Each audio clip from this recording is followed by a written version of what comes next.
Question is that the bill be now read a second time. Mr. Murali, Pillai.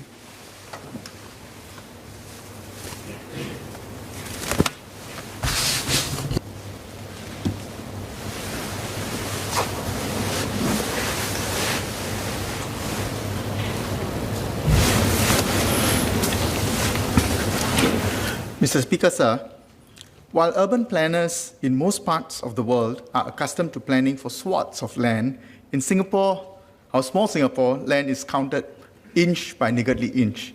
As a matter of public interest, land here, those pieces that we have agreed to be developed, should be developed to its optimal potential. Where the government allows for land to be developed more optimally, its value, in most circumstances, will tend to increase. This bill deals with the increased value arising from consent on the part of the public authority. The land betterment charge represents the tax to divert part of the increased value created by the decision of the public body for public good. The logic of this is that the value created by the decision of the public body must benefit the public. To share the increase in the value of land with the public is not a new concept. Since independence in 1965, Singapore has a development charge system, as mentioned by the Honourable Minister, under the Planning Act.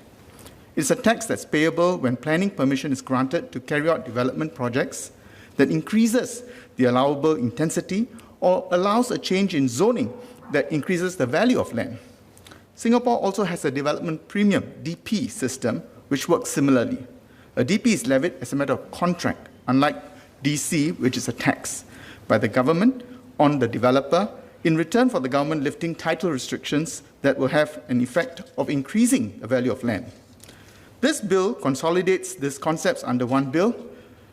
This is an elegant solution to consolidate the basis for taxation and levying of a charge arising from the increase in land value because a public authority agrees to lift restrictions to enable better utility of the land.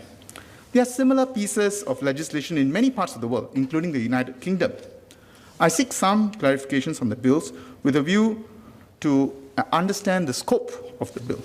First, will the DP system continue to operate outside the lifting of restrictive covenants?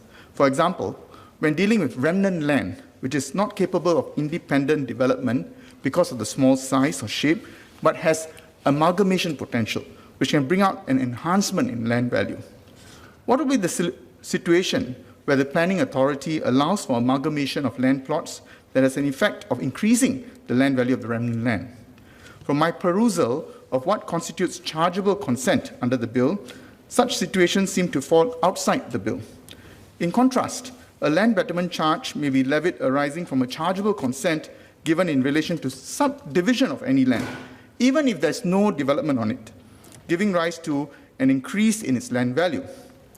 If my reading is correct, may I please ask, why is the government not minded to bring such a situation under the bill, since the intent of the bill is to consolidate the concepts of DC and DP under one single bill? Also, may I please clarify that the government will continue with the current practice to charge DP in such situations?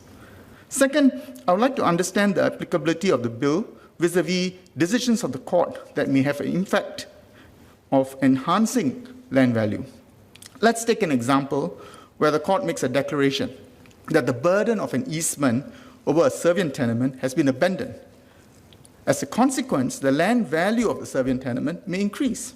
Or alternatively, a situation where the court exercises power under Section 105A or Section 140, subsection 5 of the Land Titles Act to vary or extinguish an easement or restriction over a servient tenement on the basis that they are obsolete and such burdens impede the development of land.